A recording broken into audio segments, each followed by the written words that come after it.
onto the property of the bordering condominiums. Betsy and I started after him. Francis was picking up speed, and I did the same. He peered over his shoulder and saw us. Then he straightened his head and saw something that changed everything. Up ahead of Francis in the parking lot were 3 FBI agents. They had their guns drawn, aimed at him. They were yelling for him to stop. Francis came to a dead stop in the crowded lot. He looked backward at us, then forward at the 3 agents. He reached into his pants pocket. "Francis, don't do it," I yelled as I ran toward him. But he didn't pull a gun. He had a clear bottle in his hand. He poured the bottle into his mouth. Dr. Francis suddenly clawed at his throat.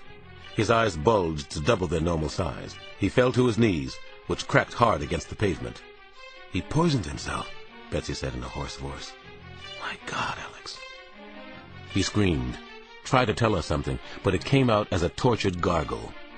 He had a severe nosebleed. He twitched and spasmed, and there was nothing any of us could do to help him. I got down on my hands and knees beside him. "Where is Agent Dodd? Where's Michael Dodd?" I pleaded. "For God's sake, tell us." Francis stared up at me, and he said the last words I wanted to hear. "You've got the wrong man." Then he died. 3 weeks had passed, and my life was finally returning to something approaching normal. Most of the $15 million from Francis's share hadn't been found, and that was driving everybody at the FBI a little crazy. Locating it was consuming all of Betsy's time. She was working weekends again, and I hadn't seen much of her.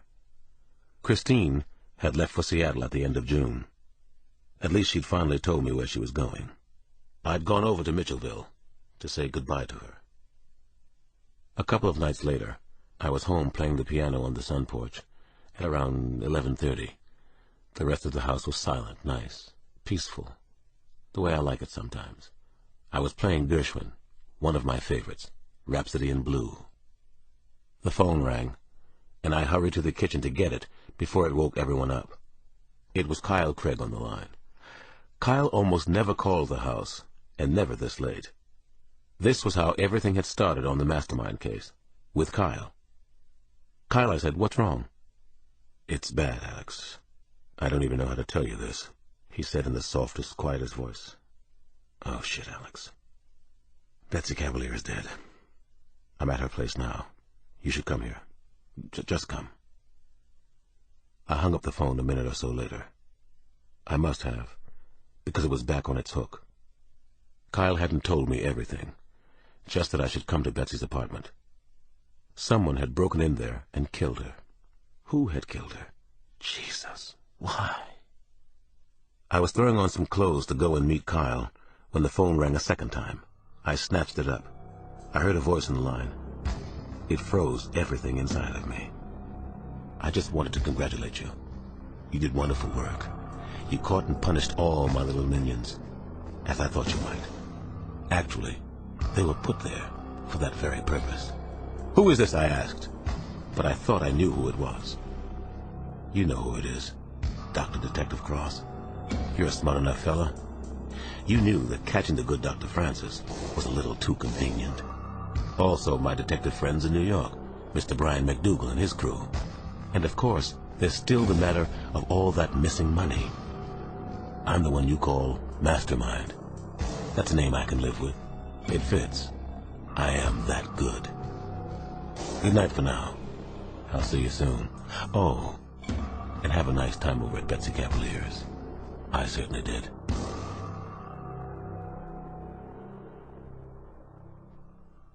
I called Sampson first and asked him to come out and be with Nana and the kids. Then I raced out to Woodbridge, Virginia, and Betsy's house. I had never been there before, but I didn't have any trouble finding her house. There were cars double parked everywhere on the street. Several were Crown Victorias and Grand Marquis. I figured most of them were FBI. EMS was there, too. I took a deep breath before I walked inside. Suddenly I felt dizzy. Kyle was still there, directing the Bureau's violent crime unit, as it began to collect evidence. I shook my head. I doubted they would find much here. They hadn't at crime scenes where the mastermind had been involved before this. A few FBI agents were crying. I had cried during the car ride here, but right now I needed to be as clear and focused as possible. This was the only chance I would get to see Betsy's house close to the way the killer had seen it, the way he had left it for us. It looked as if there had been a break-in. A window in the kitchen had been tampered with. FBI techs were videotaping it now. I couldn't help noticing Betsy's things, her style, her home. The house looked to be close to 100 years old and was filled with country clutter, Andrew Wyeth paintings, photos of loons in autumn on a gorgeous lake. Finally, I walked down a long hallway that led back from the living room. The master bedroom was at the end of the hall. It was easy to tell that she had been murdered there. The FBI's activities centered around the rear bedroom, the murder scene. I still hadn't spoke to Kyle, hadn't bothered him, hadn't pulled him away from the VCU team and their search of the place. Then I saw Betsy, and I lost it. My entire body shook. He had stripped off her nightclothes. I didn't see them anywhere in the bedroom. Her body was covered with blood. He'd used the knife this time. He'd punished her. There was blood everywhere I looked, but especially between her legs. Her beautiful brown eyes were staring right up at me, but she saw nothing, and never would again.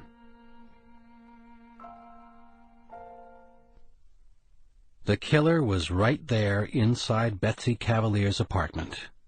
He was feeling sadness and hatred, theirs, and he thrived on it. This was the supreme thrill for him, a great, great moment in his life. To be here with the police and FBI. To rub elbows, chat, listen to them curse him and shed tears for their fallen compatriot. To smell their fear. They were in a rage against him. And yet they were powerless to do anything. He even revisited Betsy Cavalier, who had believed she would one day rise to the top of the Federal Bureau. What incredible hubris on her part. Did she truly believe she was one of the best, the top brains in the FBI? Of course she did. They all thought they were so goddamn smart these days. Well, she didn't look so smart right now, naked and coated with her own blood, violated in every way he could imagine. He saw Alex Cross coming out of the bedroom. Cross looked humbled, finally. Humbled, but also self-righteous and angry. He made certain he had his game face on, and then he walked right up to Alex Cross. This was the moment. "I'm so sorry about Betsy," said Kyle Craig, the mastermind. "I'm so sorry, Alex."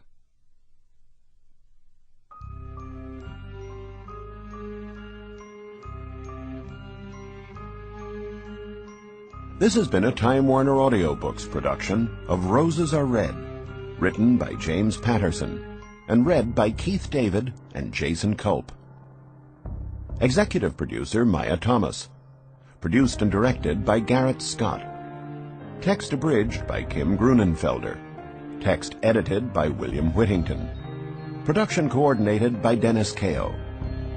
Roses Are Red is also available in hardcover from Little Brown and Company.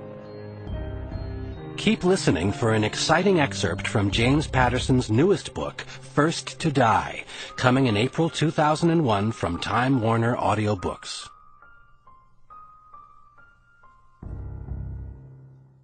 It is an unusually warm night in August, but I'm shivering badly as I stand on the substantial gray stone terrace outside my apartment. I'm looking out over glorious San Francisco, and I have my service revolver pressed against the side of my temple. "God damn you, God," I whisper. Quite a sentiment, but appropriate and just, I think to myself. I hear sweet Martha whimpering. I turn and see she is watching me through the glass doors that lead to the terrace. She knows that something is wrong. "It's okay," I call to her through the door. "I'm okay. Go lie down, girl." Martha won't leave, though. Won't look away. She's a good, loyal friend who's been nuzzling me goodnight every single night for the past 6 years. As I stare into the border collie's eyes, I think that maybe I should go inside and call the girls. Claire, Cindy, and Jill would be here almost before I hung up the phone. They would hold me, hug me, say all the right things. "You're special, Lindsay. Everybody loves you, Lindsay." Only I'm pretty sure that I'd be back out here tomorrow night, or the night after. I just don't see a way out of this mess. I have thought it all through 100 times. I can be as logical as hell, but I am also highly emotional, obviously. That was my strength as an inspector with the San Francisco Police Department. It is a rare combination, and I think it is why I was more successful than any of the males in homicide. Of course, none of them are up here getting ready to blow their brains out with their own guns. I lightly brushed the barrel of the revolver down my cheek and then up to my temple again. Oh God, oh God, oh God.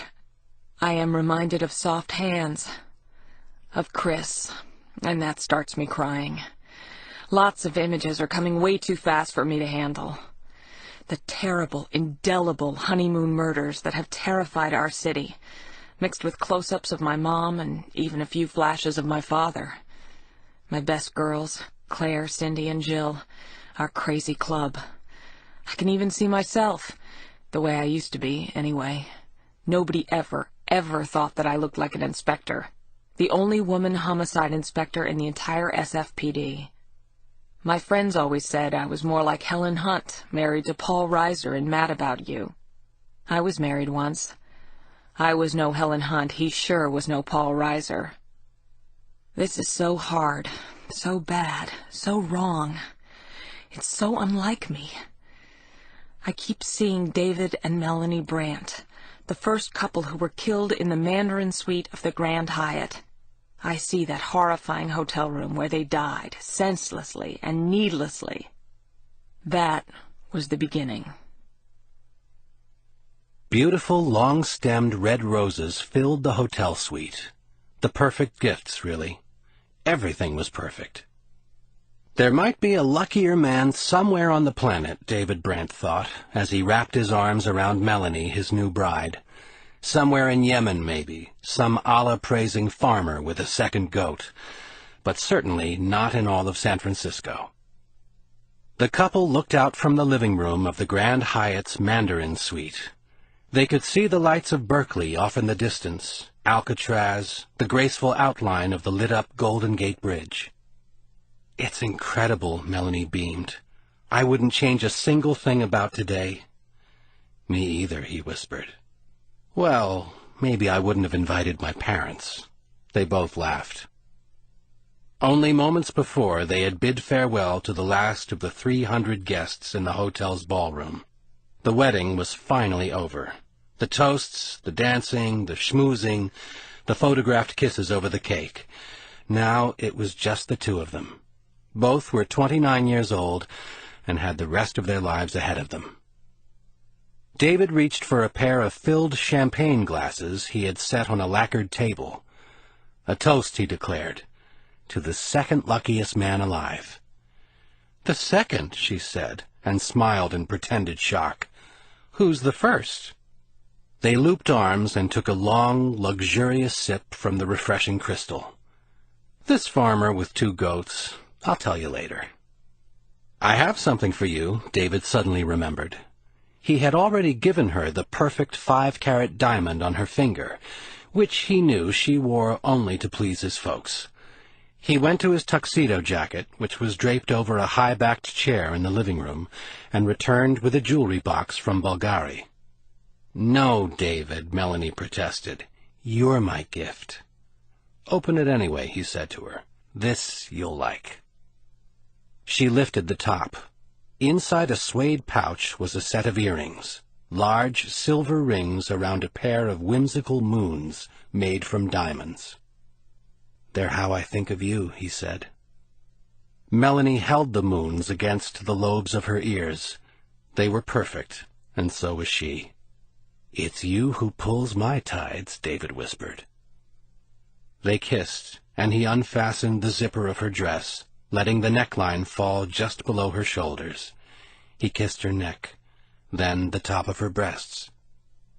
There was a knock on the door of the suite. "Champagne," called a voice from outside. For a